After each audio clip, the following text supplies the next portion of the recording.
Next 4th chapter. దీంట్లో నుంచి కూడా ఒక 2 బిట్స్ వస్తున్నాయి. చాలా చిన్న టాపిక్. విద్యా ప్రమాణాలు, అకాడమిక్ స్టాండర్డ్స్ అంట. దీంట్లో మా ప్రధానంగా అకాడమిక్ స్టాండర్డ్స్ అంటే ఏంటి, అకాడమిక్ స్టాండర్డ్స్ లో ఉన్నటువంటి అభ్యసన సూచికలు ఏంటి, ఇవి తెలుసుకుంటే సరిపోతుంది. అంటే జస్ట్ బేసిక్ నాలెడ్జ్ చెప్తాను. మనకి అంతకుముందు బ్లూమ్స్ టాక్సానమీ ప్రకారం పాఠం చెప్పేవాళ్ళు, కానీ ఆ బ్లూమ్స్ టాక్సానమీ విఫలం అవటంతో ఆ ప్లేస్లో వచ్చినాయి ఏంటంటే విద్యా ప్రమాణాలు. అంటే ఒక రకం చెప్పాలంటే లక్ష్యాల స్థానంలో వచ్చినవి ఏమిటి అంటే విద్యా ప్రమాణాలు. లక్ష్యాలు నెరవేర్నియా లేదో తెలుసుకోవడానికి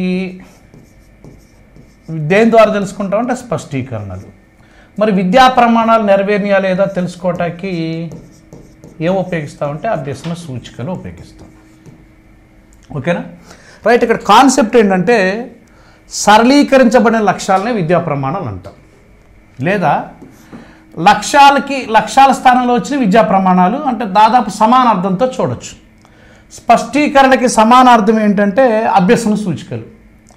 ఓకేనా, సో లక్ష్యాలు నెరవేరినాయా లేదా స్పష్టీకరణ ద్వారా తెలిసినట్టే విద్యా ప్రమాణం నెరవేరిందా లేదని దానిలో ఉన్నటువంటి అభ్యసన సూచికల ద్వారా నెరవేరుతుందని అర్థం. అసలు విద్యా ప్రమాణం అంటే ఏమిటి అంటే విద్యార్థి ప్రతి తరగతిలోనూ లేదా ప్రతి స్థాయిలోనూ తప్పనిసరిగా సాధించవలసిన సామర్థ్యాలు, తప్పనిసరిగా విద్యార్థి సాధించాల్సిన సామర్థ్యాలు ఏమంటారంటే విద్యా ప్రమాణాలు అంటాం. ఆ సామర్థ్యాలు నెరవేరినాయా లేదో తెలుసుకోవడానికి ఉపయోగపడేది ఏంటంటే అభ్యసన సూచికలు. మనకి బయాలజీలో ఉన్నటువంటి విద్యా ప్రమాణాలు ఏంటంటే 7. ఆ విద్యా ప్రమాణాలు రావడానికి ఆధారం ప్రధానంగా 3. NCF 2005 ఆధారంగా వచ్చింది. 2 RT యాక్ట్ 2009 ఆధారంగా వచ్చింది. 3వది ఆంధ్రప్రదేశ్ స్టేట్ కరికులం ఫ్రేమ్వర్క్ 2011 ఆధారంగా విద్యా ప్రమాణాలను రూపొందించడం జరిగింది. ఈ విద్యా ప్రమాణాలు ఏంటి, వీటిలో ఉన్నటువంటి సూచికలు ఏంటి అనేది మనకి తెలియాలి. మనకి AS1 అంటే మొత్తం ఎన్నని చెప్పామంటే 7. ఎందుకు 7 తెలుసుకోవాలంటే మొన్న తెలంగాణలో ఉన్నటువంటి PGT ఎగ్జామ్లో ఆ 7 విద్యా ప్రమాణాలు వరుస క్రమంలో అమర్చండి అన్నాడు. అంటే విద్యా ప్రమాణం 1 ఏంటి, 2 ఏంటి, 3 ఏంటి, 4 ఏంటి, 5 ఏంటి, 6 ఏంటి, 7 ఏంటి, ఇవి నీకు తెలియాలి. సో AS1 అంటే అకాడమిక్ స్టాండర్డ్ 1 అంటే దాని అర్థం ఏంటి, విద్యా ప్రమాణం 1 అని అర్థం. ఏమిటి ఆ విద్యా ప్రమాణం 1? విషయ అవగాహన, కాన్సెప్చువల్ అండర్స్టాండింగ్ అంటాం, విషయ అవగాహన. 2వది ఏంటి, ప్రశ్నించడము పరికల్పన చేయటం, ప్రశ్నించడం పరికల్పన చేయటం. 3 ప్రయోగాలు క్షేత్ర పర్యటనలు, AS3 ప్రయోగాలు క్షేత్ర పర్యటనలు.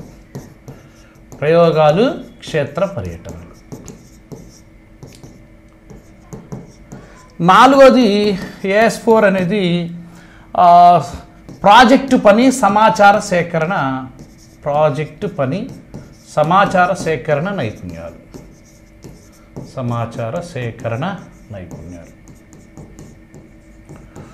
ప్రశ్నించడం పరికల్పన చేయడం, క్వశ్చనింగ్ అండ్ మేకింగ్ హైపోథిసిస్. ప్రయోగాలు క్షేత్ర పని, experiments and field trips. Project work and information collecting skills అని. నెక్స్ట్ AS5 వచ్చేసి నమూనాలు గీయడం, నమూనాలు తయారు చేయటం.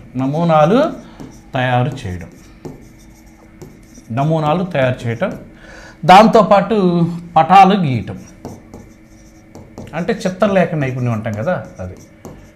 Making models and drawing skills. AS6 సౌందర్యాత్మక స్పృహ.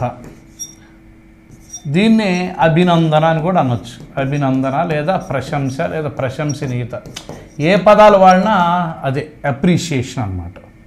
Okay, appreciation. ఆ తర్వాత విలువలు పాటించడం.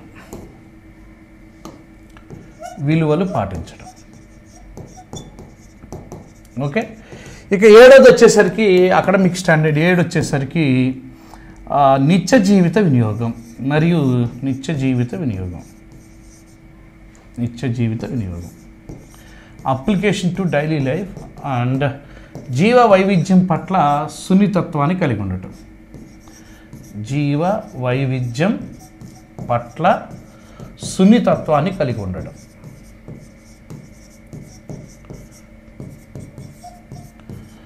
జీవ వైవిధ్యం పట్ల సున్నితత్వాన్ని కలిగి ఉండటం.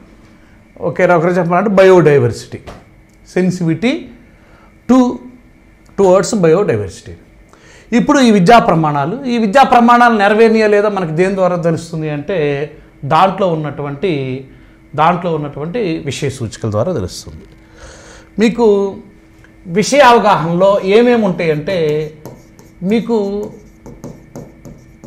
బ్లూమ్స్ టాక్సానమీలో అవగాహన నేర్చుకున్నారు. అవగాహనలో ఉన్న స్పష్టీకరణలు దీంట్లో ఉంటాయి. అంటే పోలికలు చెప్పడం, విద్యార్థి 2 అంశాల మధ్య పోలికలు చెప్పాడు అనుకో, ఆ విద్యార్థిలో నెరవేరిన విద్యా ప్రమాణం ఏంటంటే విషయ అవగాహన అని అర్థం. పోలికలు చెప్పడం, భేదాలు చెప్పడం. పిల్లాడు 2 అంశాల మధ్య తేడాలు చెప్పాడు అనుకుందాం. తేడాలు చెప్తే ఆ విద్యార్థులు నెరవేరిన విద్యా ప్రమాణం ఏంటంటే విద్యా ప్రమాణం విషయ అవగాహన. విద్యార్థి వృక్షగణానికి జంతుగణానికి తేడాలు చెప్పాడు, ఆ విద్యార్థిలో నెరవేరిన విద్యా ప్రమాణం విషయ అవగాహన. అట్లా చూసుకోవాలి. వర్గీకరించడం, పోలికలు భేదాల ఆధారంగా విద్యార్థి వివిధ అంశాలని సమూహాలుగా గ్రూప్స్గా ఏర్పాటు చేస్తే వర్గీకరణ చేయటం అంటారు.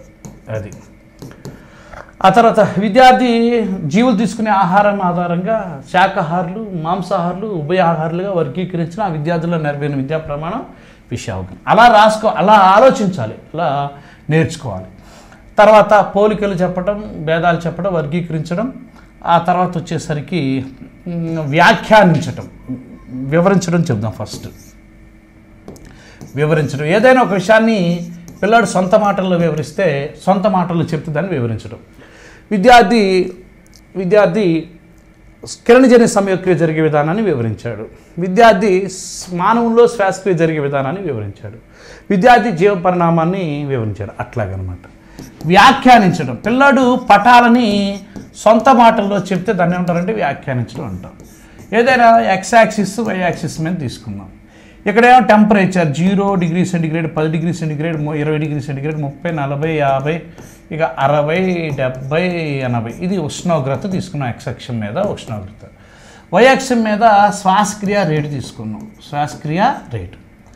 ఇప్పుడు ఉష్ణోగ్రత పెంచుతుంటే శ్వాసక్రియ రేటు ఏమవుతుందో ఒక పటాన్ని ఇలా చూపించాం. పిల్లాడు ఈ పటాన్ని చూసి సొంత మాటలో చెప్పాడు అనుకో, దాన్ని ఏమంటారంటే వ్యాఖ్యానించడం. వర్ణించడం అంటాం. వర్ణించడం అంటే ఒక విషయం యొక్క రంగు, రూపం, అంటే ఆకారం, ఎత్తు, పొడవు, లావు, వాటి యొక్క సంఖ్య, వాటి యొక్క స్థానము, ఓకేనా, ఇలాంటి అంశాలను కనుక చెప్తే వర్ణించడం అంటాం. విద్యార్థి మూత్రపిండ నిర్మాణాన్ని వర్ణిస్తాడు, విద్యార్థి హరితరేణు నిర్మాణాన్ని వర్ణిస్తాడు. అట్లా వర్ణిస్తే ఆ విద్యార్థిలో నెరవేరిన విద్యా ప్రమాణం ఏంటంటే విషయ అవగాహన. పిల్లడు సొంత ఉదాహరణలు ఇస్తే ఆ విద్యార్థిలో నెరవేరినటువంటి విద్యా ప్రమాణం విషయ అవగాహన. లేదా తప్పొప్పులను గుర్తించాడు. పిల్లడు తప్పొప్పులను గుర్తించాడు. ఉదాహరణలు ఇవ్వటం అంటే ఉదాహరణ ఏమి లేదయ్యా. విద్యార్థి కాన్సెప్ట్ అర్థమైతే, క్షేత్రం అంటే అర్థమైంది, పాలు పెంచే జీవులు క్షేత్రం అంటారు. వాడు కనుక కాన్సెప్ట్ అర్థమైతే విద్యార్థి క్షేత్రాలకు ఉదాహరణలు ఇస్తాడు. ఆవు, గేదె, కుక్క, మనిషి, ఇట్లా ఇస్తే ఆ విద్యార్థులు నెరవేరిన విద్యా ప్రమాణం విషయ అవగాహన. తప్పొప్పులను గుర్తించడం అంటే అర్థం ఏంటంటే ఏదైనా ఒక స్టేట్మెంట్ ఇస్తే ఆ స్టేట్మెంట్లో ఉన్నటువంటి రాంగ్ని ఐడెంటిఫై చేసి మళ్ళీ దాన్ని సరిచేస్తే దాన్ని తప్పొప్పులు గుర్తించడం అంటాం. ఉదాహరణకి కిరణజన్య సంయోగక్రియలో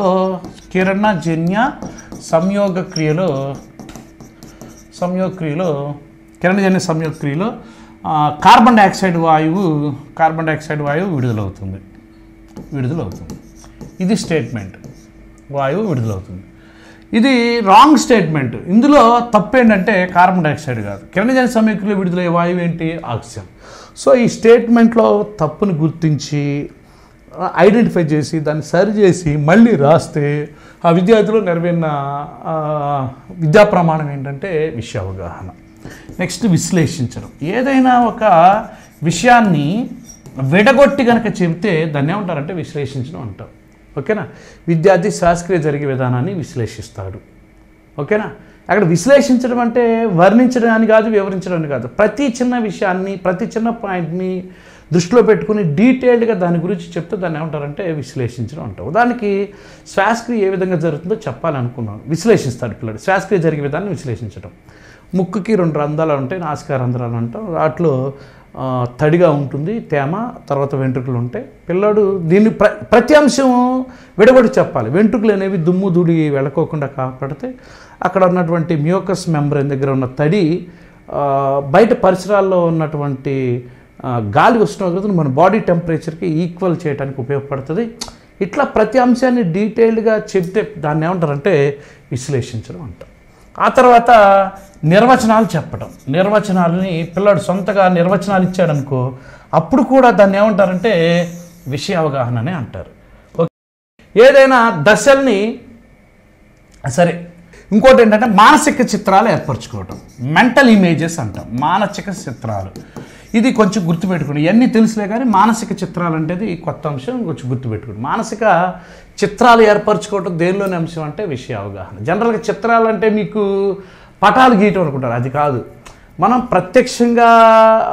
ప్రత్యక్ష అనుభవం ద్వారా పొందలేని అంశాన్ని గణిత రూపంలో, అమూర్త రూపంలో గుర్తుపెట్టుకుంటే దాన్ని ఏమంటారంటే మానసిక చిత్రాలు అంటారు. ఓకేనా? ఏదైనా ఇప్పుడు గుర్తుల రూపంలో కానీ అలా గుర్తుపెట్టుకుంటే దాన్ని ఏమంటారంటే మానసిక చిత్రాలు అంటారు.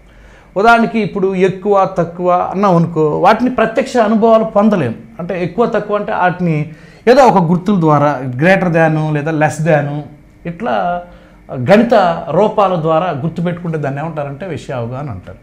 ఇంకోటి తర్జుమా చేయటం అని కూడా ఉంటుంది. తర్జుమా చేయటం అంటే శాబ్దిక రూపాన్ని అశాబ్దిక రూపంలోనూ, అశాబ్దిక రూపాన్ని శాబ్దిక రూపంలోనూ మార్చితే దాన్ని కూడా మనం ఏమనొచ్చు అంటే విషయ అవగాహన. నేనేం చెప్పానంటే పిల్లడికి సోడియం మరియు క్లోరిన్ చర్య జరిపి సోడియం క్లోరైడ్ ఏర్పడుతుందని నేను చెప్తే పిల్లడు నోట్బుక్లో Na+Cl గివ్స్ NaClగా రాసుకున్నాడు అనుకో, అప్పుడు దాన్ని ఏమంటారంటే తర్జుమా చేయటం లేదా ట్రాన్స్లేట్ లేదా తర్జుమా చేయటం. ఓకే, ఇవన్నీ కూడా దేని కిందకి వస్తాయంటే విషయ అవగాహన. ఓకే, నెక్స్ట్ రెండోది చూద్దాం. ప్రశ్నించడం, పరికల్పన చేయటం. ప్రశ్నించడం, పరికల్పన చేయటం. నీకు ఈ కాన్సెప్ట్ గుర్తుపెడితే ఇక ఆప్షన్ బిట్లు ఈజీగా చెప్పేయచ్చు. పరికల్పన చేయటం దీంట్లో చాలా తేలిక. ఏంటంటే ఇంకోటి కూడా ఉంది ఇక్కడ, కారణాలు చెప్పడం కూడా విషయ అవగాహన కిందే వస్తుంది. కారణాలు చెప్పడం.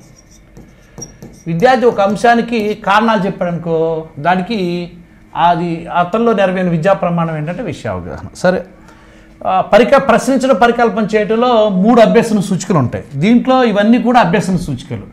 ఈ అభ్యసన సూచికల ద్వారా విషయ అవగాహన ఉందో లేదో తెలుసుకుంటాం. అదేవిధంగా ప్రశ్నించడం, పరికల్పన చేయడంలో విద్యార్థి ఒక విషయం మీద సొంతగా ప్రశ్నలు తయారు చేస్తే ఆ విద్యార్థిలో నెరవేరిన విద్యా ప్రమాణం ప్రశ్నించడం, పరికల్పన చేయడం.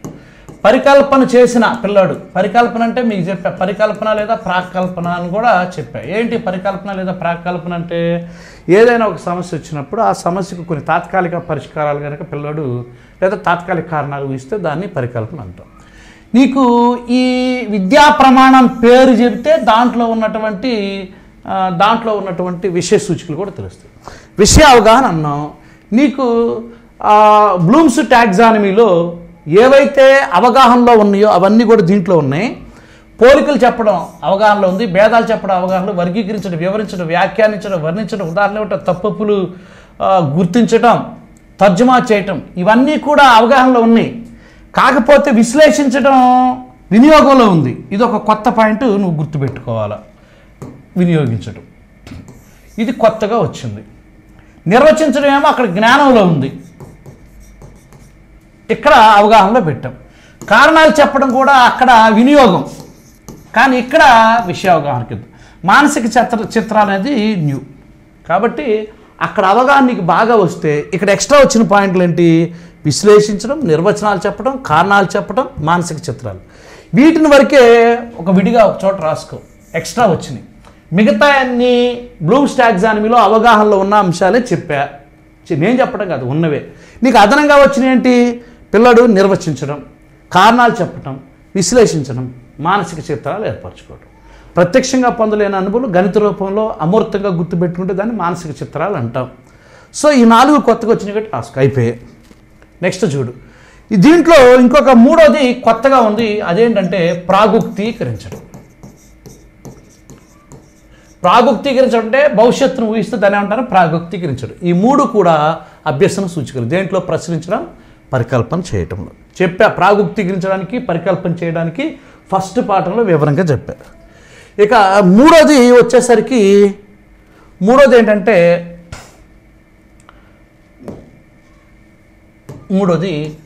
క్షేత్ర పర్యటనలు, ప్రయోగాలు చేయటం. క్షేత్ర పర్యటనలు, ప్రయోగాలు చేయడం, లేదా ప్రయోగాలు, క్షేత్ర పర్యటనలు. చూడండి, క్షేత్ర పర్యటన అంటే మీరు ఒక అంశం గుర్తుపెట్టుకోవాలి. విషయ అవగాహన కోసం, జాగ్రత్త చూడండి, పాఠాన్ని అర్థం చేసుకోవటం కోసం పరిసర ప్రాంతాలకి వెళ్తే అది క్షేత్ర పర్యటన. క్షేత్ర పర్యటనలోకి వెళ్ళిన తర్వాత చూసిన అంశాలని ఫీల్డ్ డైరీలో రాస్తే అది కూడా ఎన్నో విద్యా ప్రమాణం నెరవేరినట్టు మూడో ప్రమాణం. ఇక ప్రయోగాలంటే పిల్లాడు ప్రయోగాలు చేసే అన్ని ప్రయోగాలకు సంబంధించిన అన్ని అంశాలు దేని కిందకి వస్తాయి? క్షేత్ర పర్యటన కిందకే వస్తాయి.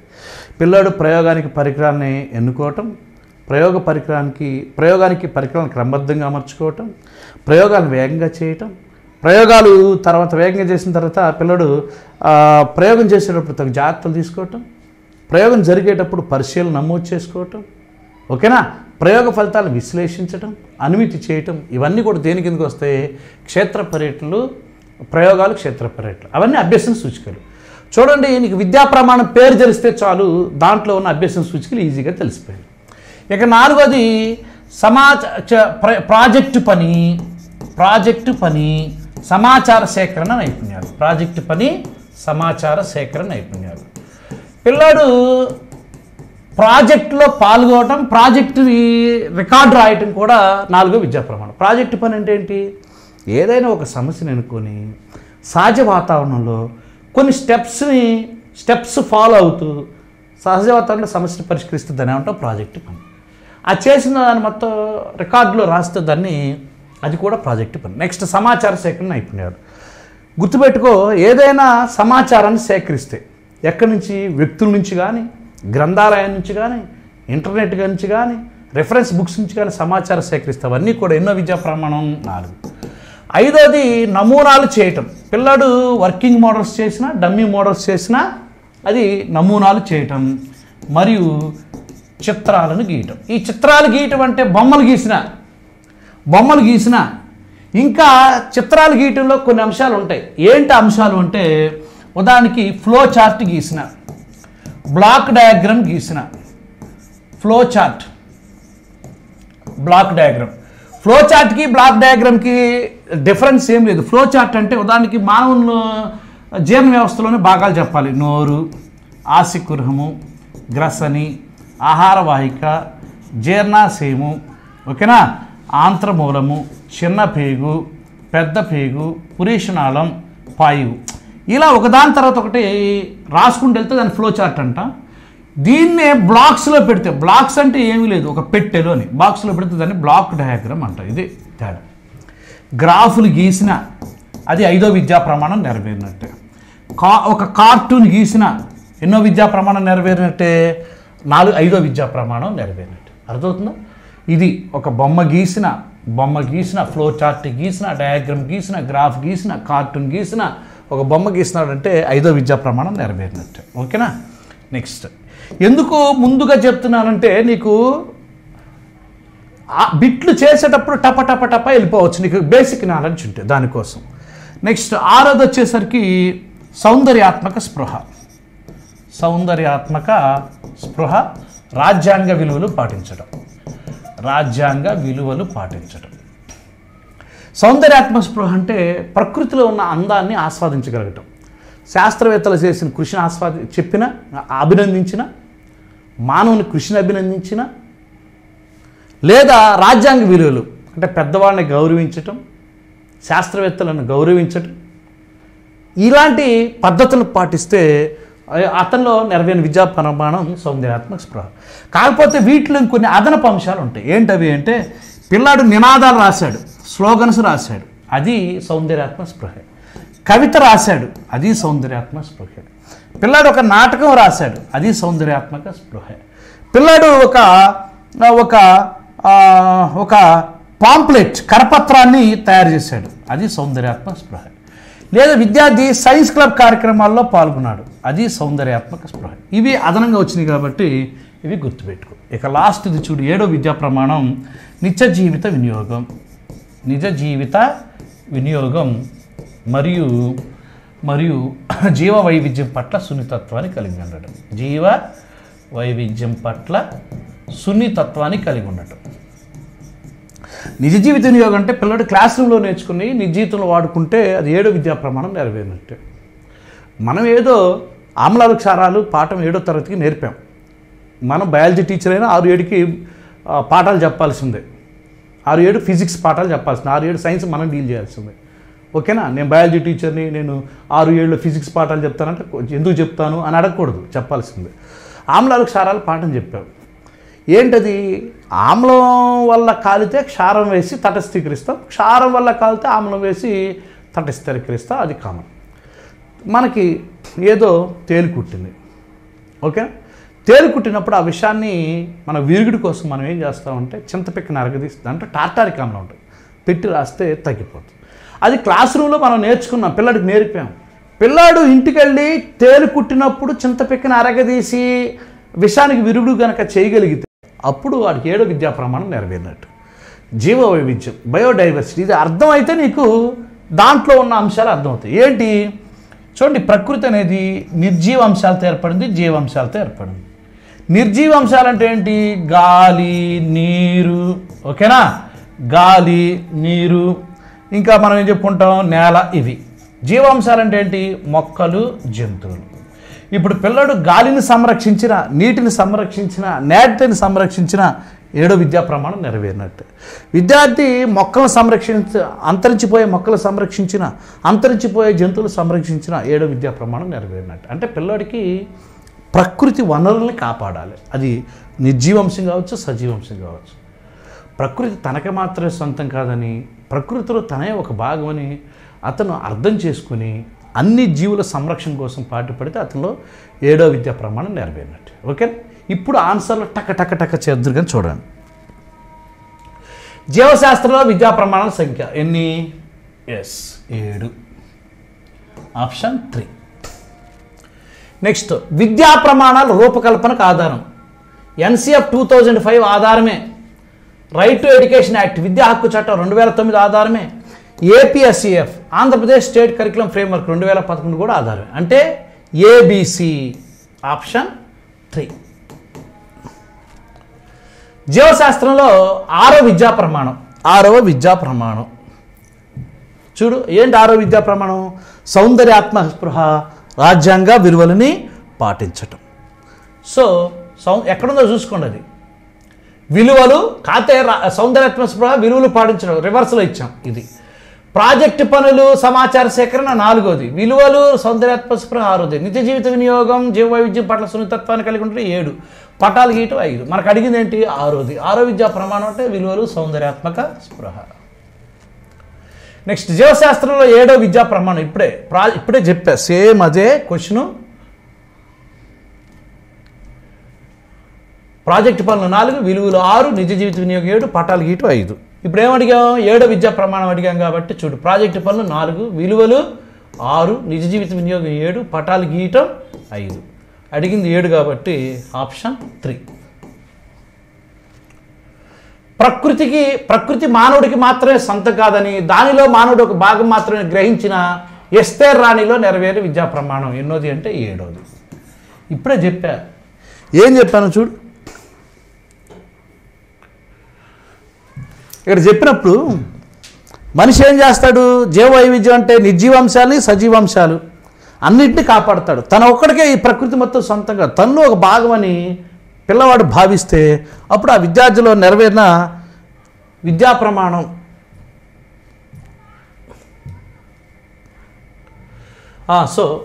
అది నెరవేరిస్తే ఆ పిల్లాడికి అంటే జీవ వైవిధ్యం పట్ల సున్నితత్వాన్ని కలిగి ఉన్నట్టు. అది ఎన్నో విద్యా ప్రమాణం అంటే 7వ విద్యా ప్రమాణం. ఆప్షన్ ఏంటంటే 4.